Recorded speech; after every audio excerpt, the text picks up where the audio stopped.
Wednesday, December 13th, 2023 meeting of the Board of County Commissioners to order.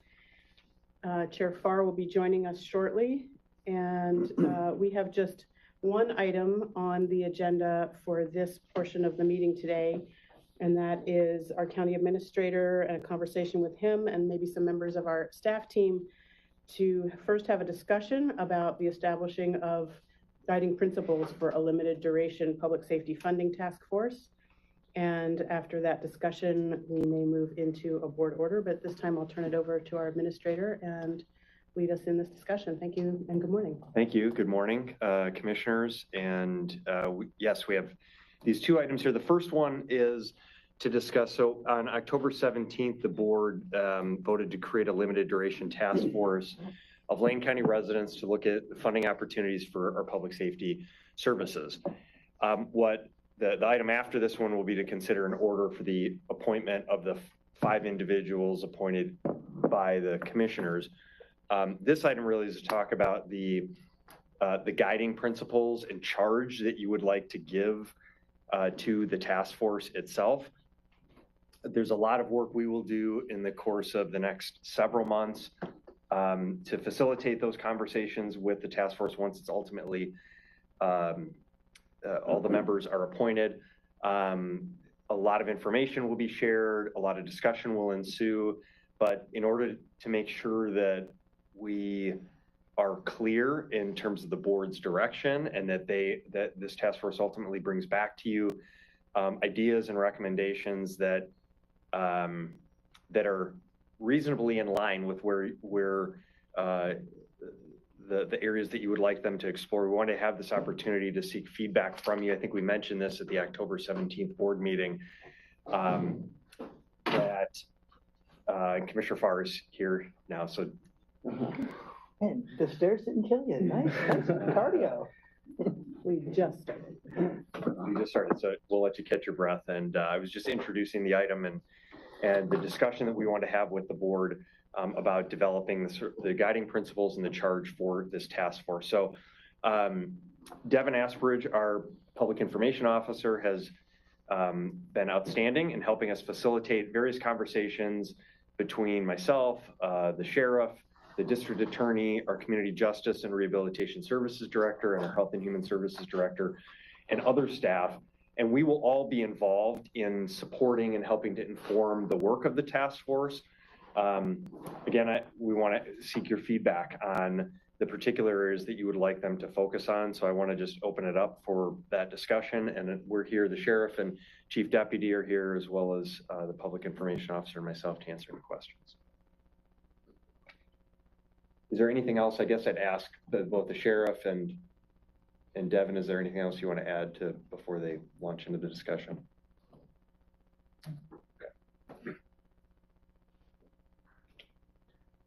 Laura, you delved us in. Happy to. I think it's really, as it says on the agenda, a discussion. So I have some notes, but if anybody wants to start it off, otherwise I can. I think maybe I will just ask our administrator one more question. Is what is going to be most helpful to you to hear from commissioners? Obviously, you meet with each of us one-on-one, so we have our opportunity to talk with you there. But in terms of a group dialogue here amongst the board, what is going to be helpful to shape the work of this task force going forward, and what will there be, and if so, what will those other opportunities be as the task force does its work for us to engage with them? Yeah, thank you. That's a great question. And you don't need to, obviously you've engaged this task force and you want to hear from various, or any decisions or course of action is identified. So we're not asking for you to say, here's what I want to see at the end of this process. Really just the clarity of the charge will be important. So think about when we formulate, and let's just think about this table here. There's how many, maybe 12 or 15 chairs around this table. This table is mostly filled with residents who have been appointed to this task force, and they come to their first meeting, and we have our sheriff and a district attorney and myself and a few other leaders in Lane County that are there to support the discussion and kick that off. The first question naturally they're going to ask is, what is the charge that the board is giving us? What is the board asking for us to come back with? So we definitely throughout the process will plan to come back to the board and either ask questions, seek additional clarification and guidance, share any updates that are pertinent and necessary. We do intend to do some survey work in the community to ask voters, what their feelings are about various public safety services, what their concerns are, what their desires are, about potential funding options. Those things will all be looked at. So that it will be sort of an ongoing dialogue, and we'll keep the board engaged in that. But so you don't need to sort of dictate what the end result may or may not be, but more so, let's just get clear about the question that you're asking, the charge that you're giving them about why are you forming this task force? What's the purpose? Devin, did you want to say something? Yeah. So in order to try to make good use of the board's time, and also in recognition that at the end of the year, your board packets have been rather gnarly, we started to try to put some of that together in the packet before you now, both with a couple of points on commitments that you can expect staff to make in support of the task force, and then also some high-level expectations that the board might consider for the task force itself. And so that might be a good place to start to see if those meet the needs of the board, if there are additional points, or if you would prefer to see things removed. And so we were hoping not to force you to start this conversation from scratch because, again, your schedules have been incredibly busy with end of the year items. That's helpful to me, and that for me that takes care of one piece. We can work from the board packet, from that list, but what I didn't see there that I think is one of the greatest potentials to get out of this is to bring a group together that reflects the community, that doesn't have necessarily the grounding that we have from our work, to even talk about what does public safety mean to this community? What do we mean when we say public safety? Whose safety? And the upstream versus the downstream impacts of not having a strong public safety system. That's sort of, to me, would be the most interesting initial conversations to have with the group, because it's really sort of a fresh set of eyes of people who are impacted, and representing the community, to just even make sure we're speaking the same language. Because some people say public safety and they immediately think of first or only law enforcement. Some think first and only of, say drug treatment. They think first and only of the built environment.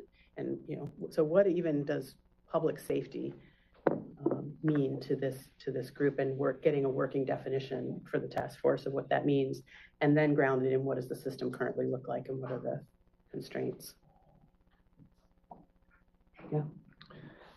Then, I look at this from 4 different points of view, and from my own personal observation and my own personal experience with what's lacking in our public safety system. From the experience I witnessed through human services, what's missing in our public safety system. And when I say human services, I mean the effect on housing and homelessness and behavioral health, the intersection of behavioral health and criminal justice. To me, that's a very important factor. The other side I look from is from the general public. What is the general public experience through Lane County's public safety efforts? And we have two different spheres there. What happens inside city limits?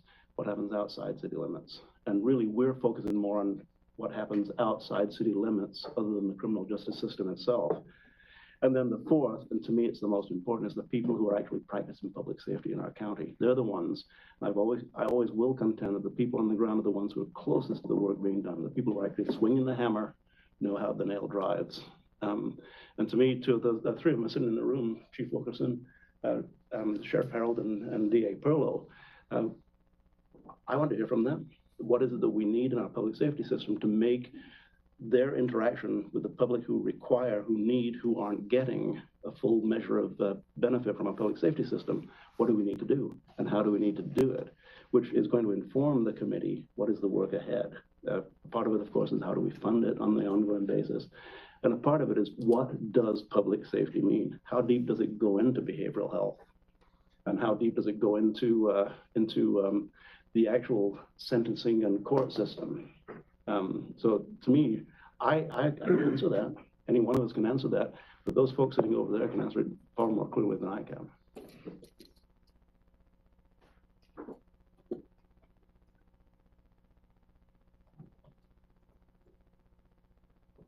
Everybody's looking at me like I'm going next. Now I'm looking at Sheriff Oh, Harold. okay.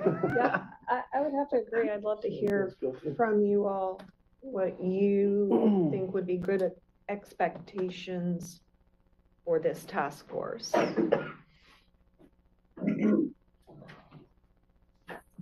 Well, having not ever done this before, I'm excited about the fact that we're doing this. One of the things we've talked about is, and one of the things I learned from my predecessors, Lane County has had a number of failures. And oversimplification, of course, but a lot of those failures were those of us who are doing the work. We got together, we recognized the deficiencies, what Lane County ought to have, and we went to the voters and said, this is what you ought to have and this is what it will cost. And the voters said no like 13 times. And then we had the first success with the levy. Involved a lot of public outreach first and asking the public, what is the greatest deficiency that you see? And, what are you willing to pay to fix it? And so the jail levy came about that way. So I'm excited about this model by getting a group of leaders in their community, but not government folks together. I'm excited to have conversations with them, help them learn what Lane County's public safety system looks like, and help them tell us the deficiencies that they identify. And I'm sort of envisioning that then they, as a group of public individuals, could tell you, the board, okay, here's the deficiencies we see that Lane County has, maybe in a priority order or what they view as a priority, and maybe a roadmap on how they think you ought to tackle it. And it might not just be we think you should do this. It might be we think here's 5 things that you really ought to do, and you ought to consider this piece first, or that piece, or something along those lines. Keeping it sort of open-ended so that they can guide us. Fortunately, I have a few people in my life that remind me frequently that I don't think normal, because I've been in this building since I was 16 years old. And so my exposure to what's going on does not mirror the general public's. And so I'm excited to hear folks who are out in the public come in and tell us how do they view it? What are they seeing? And hear their recommendations. And obviously, providing them a lot of opportunity, not only to visit with us and learn from us, but polling opportunities possibly, and just seeing where they lead that. I think would be super interesting. I can't really improve on that, other than to say I think it's really important who the facilitator of this group is. It's important to the community that they have a view that this was a legitimate process, which is why I really appreciate bringing people from the outside in, as opposed to having all of us saying, this is what we need. But having a good facilitator is going to be key to taking this. 11 people is a lot, and drilling down to an agreement on what the priorities should be, and making some recommendations to the board. So I hope that we find somebody really good for that. Just a quick follow-up on both of your testimony, and I view them as kind of the same. You say Cliff, you said you're weird. I don't know if you said weird, but you're. I don't think I did. but you come at it from an angle where you're not writing the rules, you're enforcing them. You're not telling where to dig a hole, you're digging the hole. And people who tell you where to dig the hole really don't know how to dig a hole quite often, and they need to be informed by the hole digger. And I'm using that metaphorically, but it really is to people who are experiencing, well, when you hit a rock, well, I never hit a rock, because all I do is tell you how to tell you where to dig a hole. So that to me is important to understand what the impedances are to a strong public safety system. And also, as I said before, to me it's important that we have an early view of what the breadth of the approach is. How is it the sheriff's department, the DA's department, and the jail? Is that what it is, or does it go beyond that? And I will go ahead, Devin. I'm all ears. I think, Chair, to answer that last part of your question, in your board packet, we have attempted to define that for the group without getting too prescriptive. And so our request based on the board packet is that this group focus their discussion on the needs of the public safety system services provided by Lane County government, the sphere over which we have a level of control. And those include services provided, of course, by the Sheriff's Office, the District Attorney's Office, parole and probation, youth services, behavioral health, and the Office of Emergency Management, as well as the programs those departments and divisions may support or operate with community partners. So certainly it's a fairly broad look when you're considering the services directly provided by Lane County, but our hope was that we could focus them enough that we don't end up having to ask these community members who are already going to be giving so much of their time to really weigh topics that the board and that the county doesn't have an ability to make a difference in. So trying to provide them with some guidance without being too prescriptive. Thank you, Devin.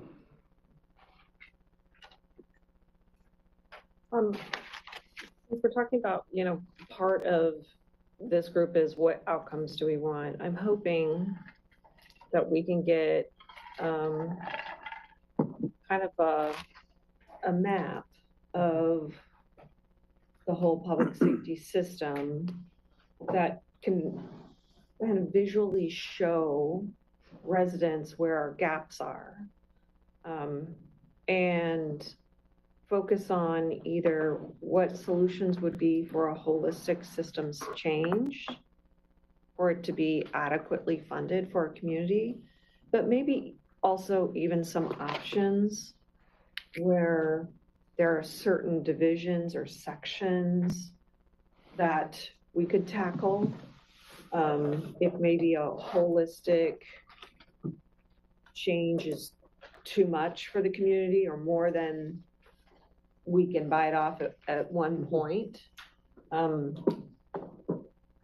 that ultimately we want to find some solutions for the safety system as a whole. How would we envision it if we could alter it? Or if we wanted to go to a different kind of funding model, for example, or if we should really just stick to what we've got, but there are maybe pieces of the puzzle that could be improved and more palatable to the community. I think if we come with just one option, that'll be hard to, compare and contrast. Knowing that this group is probably gonna be working pretty hard for some time, and we'll need time to deliberate whatever ultimately comes out of the group. And then maybe, I don't know if the group will have enough time to vet each option, but that would be nice if they had that ability to go through and say, okay, we found these gaps, or this is a different funding possibility and model, but what would we have to do to actually implement this? What is technically good policy that would fix the situation? What is actually politically supportable by the public? Is it actually organizationally implementable ultimately? And if those three things don't align, then maybe one of those options is just not going to work. But find something where all three of those things could eventually align. And then go to the public and say, what do you think about these particular options, and get that feedback. Thank you. Yeah, that makes me think I want to make sure Commissioners Lovell and Seneca, since they haven't spoken yet. Yeah, taking it all in. I mean, this is the sheriff and I talked about this multiple times when we were on our levy tour, I'll call it. And I mean, it's a big project, and looking at it, I think 11 people is going to be a lot to wrangle on something like this. Nine people. I personally picked a community leader from the Florence area intentionally that has had lots of questions about county funding and our sheriff's department, because I know that everybody at this table is doing the best they can with what we have, with 100% confidence. So if we can get every side on board with, this is what we have, like the sheriff said, what would you like? And that's where we start. I think that's my biggest part of it is what, you know, it's all on the table. It's transparent. And if you would like these things fixed, this is what it's going to cost. This is what we're going to have to do. So that's what I'd like to see out of it. I think Commissioner Buck outlined it really well about balancing the needs and the demands, and you didn't really talk about that per se, but in my mind, I'm thinking we have to brand this to where the public actually wants to have what they're willing to pay for. I mean, everything's a cost. I think of my 92-year-old mother-in-law, you know, is she going to be willing to pay $14 a month more in her taxes to get my highest priority, which is boots on the ground? I think all of the emails and the situations that I tend to deal with in just the reaches of the county around my district is it revolves around, we call, but nobody responds. So I think that's, to me, the biggest, highest priority for me is that when we are a county the size we are, and we are so under percentage-wise for having enough sheriff's deputies in the field, 2 in the whole county, that's just unacceptable. And so I think the whole shift in where we're headed has to start with adequate personnel. And so I think, in my mind, all the ancillary issues aside too, we need to make sure that the county understands that the hub of a community is public safety. And that includes people responding to the errant ways of people in the community, that we don't have enough response for that. And I think that is going to show the largest degree of change that this task force really needs to kind of undertake and look at. I've got a list of things too that I think is worth looking at. I mean, obviously the funding of the revenue, even sometimes we've talked about having the sheriff having their own budget where they're responsible for their own monies so that it doesn't go through us or any other entity. I mean, Sheriff Harold's an elected official and he's certainly capable of running his own budget. Is there some savings administratively wise that could be looked at in the future? I've often thought of that. I think what you've all talked about too is that identifying specific goals and needs of the community is paramount, because that's what they're willing to sign off on. That's what they're willing to pay for. And ultimately, we're just going to have to pay for it. Because, you know, I'd like to tell you we're going to get a lot of timber revenue, and I'm trying to get our trust lands back and all the other things I'm trying to do, but that's not going to fund and finance this in entirety. It's going to help, but that's still a little ways off. So ultimately, it's going to come down to how much can we educate the community on what they want is what they're going to cost, and we may have to make some tough decisions of some other things that we may not be able to afford, and that's just the reality. As I'm listening, I'm hearing a theme, and it just brings me back to, this is the right thing to do, to convene a task force, because it is about hearing from the community, being responsive to community needs, but also it's about, hopefully, what I see this group could become, much like our budget committee I talk about, there are ambassadors back out to the community because they understand with a greater level of detail and depth of the impact of the pressures on the budget, what's happening on the ground in the community. And so this is an opportunity to really build our capacity to communicate, that two-way channel of communication back to us as the policymakers, to our staff leadership as the implementers of that policy, and most importantly, back to the community about what's the reality? Why is the system as deficient as it is, and what are the impacts and on whom? So I think it's this conversation is only affirming that this is the right next step to take, and to not limit this committee, to put the guardrails on it so that there's a clear, as you said, Devin, to not be so prescriptive. So don't limit them too much, because we might get some really innovative and creative ideas that may not be solutions we can use initially, but that are things we can do once we get some other things in place. So I don't want to limit their innovation and generative thinking, but we do need to put some really clear guardrails on the scope, which I think is really what you're trying to get out of this discussion, right? Is that scope. And I don't know if what you've heard so far is moving you toward that. So I'd like to hear that. But I also want to ask, the Parks Advisory, the Parks Funding Advisory led to a successful levy, but that was a long trajectory, right? That group met for a lot longer than we're thinking we're seating this task force for, and it's a much more specific and more clearly defined task. So maybe just for some grounding for newer commissioners or those of us that were here at the end, but not the beginning of that, if you could kind of lay out what that looked like and how you see this being similar or different. And then the other is from the sheriff, you know, the most recent levy renewal, there's some really rich information already from all the incredible engagement, community outreach that was done in service to that, but also recognizing that the renewal of the levy for the third time, we're in a very different climate than we were the first time that the levy passed, and it was really focused on jail capacity, not really public safety writ large. We didn't have the fentanyl crisis that we have and the experience with the pandemic. So different landscape. So I would love to hear from the administrator about what you see as transferable lessons from the parks work and whether this conversation is getting where you need us to go. And then from the sheriff about what we already have, what we're starting with to seed this task force with information from the work you've done on the levy renewals. On the, well, you know, are we getting to where we need to? Yes, I think so. And, you know, Devin pointed out the fourth bullet on page 3 of 4 in your memo that says focus discussion and needs, and kind of listed the sheriff's office, DA, parole, probation, youth service, behavioral health, emergency management. So sort of what we're looking for is on that piece, you know, do you agree with that? And the comments you all have made are really good. And I think it's appropriately high enough level. It's very early in the process. And so you don't want to predetermine what the outcome is going to be.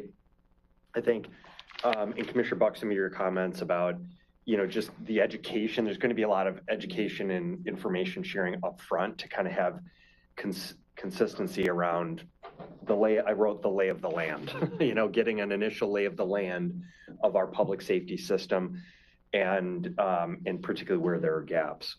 And then hearing values and, you know, where people are interested in investing. In terms of the Parks Funding Task Force, I think it was 2017, 18. I proposed in one of the county administrators' proposed budget. I think it was around 2018. It might have been the FY 18, 19 budget, if I'm remembering correctly. We called it a blue ribbon task force on parks funding. And now remember that was 2018, and then we hit the pandemic. So yes, it did take a long time. Some of that was pandemic related, that it just kind of slowed down some of the process there. I think one of the things two things, well, maybe more than two, maybe three. There was a clear charge. It was like, here are the issues that we have within our park system in terms of funding of, you know, deferred maintenance and parks that just need love and care.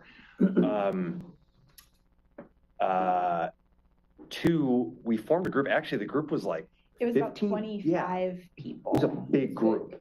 And that was actually okay. It was good. I think one of the things I would argue, one of the third piece that made it the most successful was we had a facilitator. We hired a consultant in Bob Kiefer, you know, who is retired, who had expertise in this area, had been successful in doing these types of, you know, measures for funding for park systems, had respect and credibility, and he managed that. So I think we do need to think about that piece.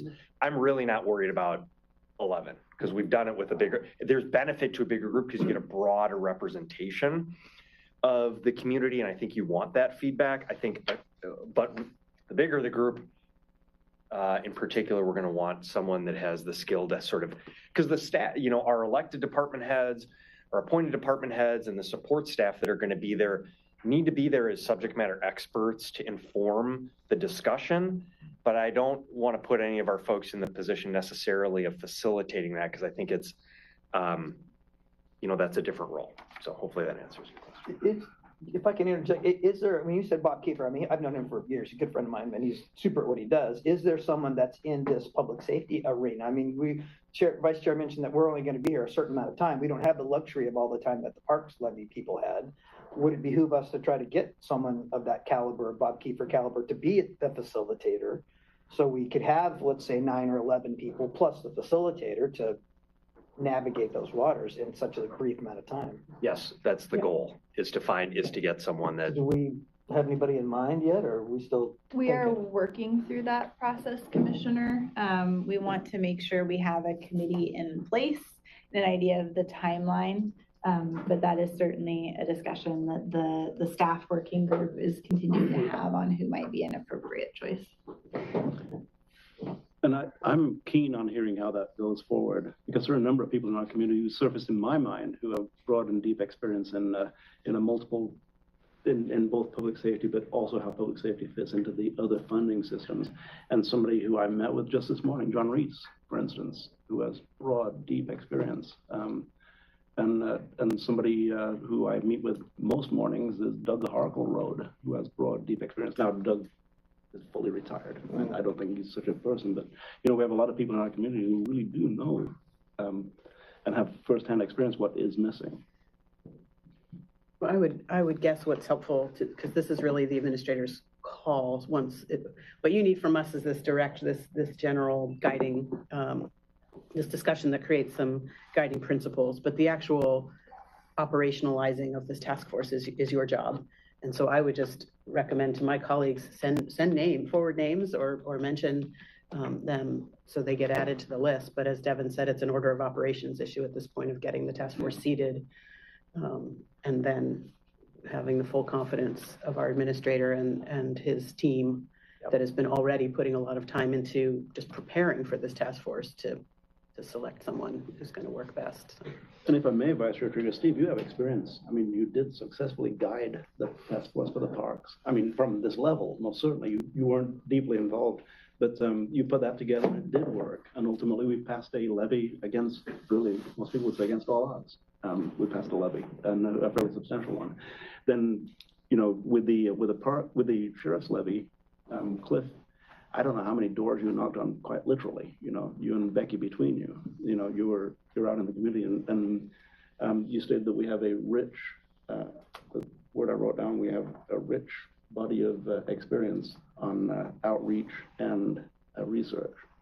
So I think, Steve, I trust you to really help guide this process. That's the trust that we place in you. And you've been there, you've done it, you've made it work, you've made it happen. You've also seen it go awry, in, for instance, the courthouse, as we went forward with that, best efforts didn't work, so. Sheriff? Sure. Yeah, no, I appreciate the question about the levy community conversations. And one of the things, of course, I suppose we all think that we're unique, but Lane County is pretty unique in how large we are and the different communities. And so one of the things that jumps out at me is I traveled around the county, the conversations were different. Obviously, we had a handful of them in Eugene and Springfield, and I was actually sort of surprised those weren't the most robust attended.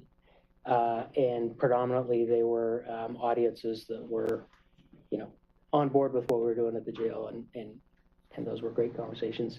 Some of the larger audiences were in unincorporated Lane County, and typically the farther out you got from Eugene, actually, the greater the attendance was. So one of our most attended was down in Lorain. And those folks really couldn't wait for me to get done talking about the jail so they could talk about the lack of patrol response in unincorporated Lane County. So time and time again, when there were robust conversations at any of those meetings, it really wasn't related to our corrections to function, which is, of course, what the levy was all about. But it was conversations with the sheriff about why don't I ever get a response when this happens or that happens. But also those conversations, oftentimes those conversations then and conversations I have with the public right now, sometimes they reflect on what has worked in other timber counties. So there are folks who are aware that other timber counties have found some remedies to their lack of general funds. And so I've had people suggest, well, why don't you just do, we've all talked about Deschutes County. Probably everybody is aware, Josephine County just passed an unincorporated patrol district after they've really had, an up and down history. Their office has hired and then laid off and hired and laid off, which we have a little familiarity with, but theirs is more recent. Anyway, so I've had those conversations, but I also reflect on the fact Lane County is a little bit different than those other counties with our diversity, larger geography, larger population, and diversity of thought in Lane County versus some other counties also. So there's other examples of remedies that have worked that I think this task force would want to know about, while also recognizing Lane County is different. And I think I'm pleased that Commissioner Seneca was able to get a leader from Florence. I know in my office's communication with folks on that side of the county, they're probably the most frustrated just in general with Lane County because they feel abandoned, might be too strong of a word, but they feel like they're not treated like the rest of the county. And Abandon is right, I think. some of those conversations can be pretty hard because they just like any of us, they're only familiar with their context. And so it might be hard to tell somebody in Dune City who's frustrated at how long it takes to get a response or that they didn't get a response from us. It might be hard for them to accept the fact that somebody in Santa Clara sometimes has that same complaint because the deputy's coming from Dune City. Now the reality is, if we had some math whiz do the analytics, yes, Dune City would be on the losing end of the response time over and over again. And that's just simply a matter of you have to deploy your resources based on probability of urgent work. So I think I'm maybe rambling off of what you actually asked me. So yeah, those conversations were all, I guess my point is they were different in different parts of the county. And pretty much every time I was in unincorporated Lane County, they wanted to shift the conversation to be about rural response. Thank you for that. Well, I think unless there are any final comments folks want to make or the administrator has any more specific guidance he needs from us. Yeah. I would just like to point out that while there are real differences in different parts of the county, there are things that everybody has in common in the lack of response. I mean, people who live inside the city are traveling the same highways with no law enforcement presence, and people from the cities are dying on our highways just like everybody else. And so while we're focusing on all of the differences that people are having, I think as this task force gets together, we're going to find a lot more that people have in common in what their expectations are from our public safety presence. It's not going to be so much, I think, as long as we get good representation from all of the areas, it's going to be, or at least my hope is that we're going to find a lot of commonalities of, yeah, we all aren't getting what we need from our public safety system. Thank you for that. That's a really important point. Everyone's impacted by the deficits of the system, for sure. And I think my point also in bringing up, Sheriff, your experiences, we're just here to do the next thing, which is get our appointments solidified so the administrator can then really get this thing moving, round out the committee with the right geography and content and perspective that he thinks is going to lead to the greatest success, the staff to work, the leadership team he's assembled, getting the right facilitator. And then we'll know what the thing after that is when they've started doing their work. If, for example, not to get bogged down now in talking about what would be palatable to voters, because we don't know that the solutions they come up with are going to involve putting something before the voters, likely, possibly, but we don't know that. And then that becomes a different conversation about who and how we engage to ensure success, but that's not the conversation today. And I heard the administrator say, there will be surveys, maybe focus groups, revisiting some of those community conversations from the levy to just gather as much perspective and information from the community as possible. It won't just be on the community members that are seated on the task force to inform what happens next. So Do you need anything else from us at this time? Should we? I feel good about the discussion, so thank you. Great, I think it was a good discussion. great. And thank you, Vice Chair. I'm going to add one thing anecdotally that I heard this morning from John Doty, who lives in the metropolitan area. He followed a drunk driver on the county highway and was trying to report it and couldn't really find a way to report a drunk driver. That complements what you were saying, D.A. Perlow, that we're all in this, whether you live in Santa Clara, whether you live in South Eugene or Bethel, or whether you live in Walton. You know, these are our highways that are unsafe. Bravo, thank you. Thank you, Vice Chair. So we do have an order which will seat the initial 5 members with representation from each district, and then that will give the administrator the guidance he needs on how else to round out from the remaining applicants. Because we still have a pretty rich pool of applicants representing all the districts for him to select from. So if someone wants to make the, usually I do as the vice chair, but since I've been chairing the meeting, chair. Swap. And for those of you who Trading came in late, I came in late also and asked Vice Chair Trigger to take over, and thank you very much because contributing to the conversation as well as facilitating it was fantastic. So I'd love to make the motion if I can find it. So if I may, Please. Vice Chair, I move Order 23-12-1301 in the matter of appointing Lane County residents to serve on the limited duration public funding safety task force. We have a series of whereases. And that therefore, and I'm going to go directly to the members, District 1, Keith Cole, District 2, David W. Lewis, District 3, Paul Solomon, District 4, Courtney Greisel, and District 5, Faye Stewart. I'll second. We have a motion to approve Order 23-12-13-01, moved by Chair Farr, seconded by Commissioner Buck, in the matter of appointing Lane County residents to serve on the limited duration public safety funding task force. All those in favor signify with an aye. Aye. Aye. None opposed, motion carries 5-0. And I believe that is all the business we have for this portion of the meeting. Anything else from our administrator before we recess? No, thank you, Chair and Commissioners. Thank you. Then we are recessed until 2:15 when we will gather back here in the BCC conference room for a non-public training session that will last about half an hour and then publicly available by audio only. Is that right, Diana? Is my understanding, starting around 2:45? Correct. There's a link to join the meeting by audio only. Thank you. We're in recess.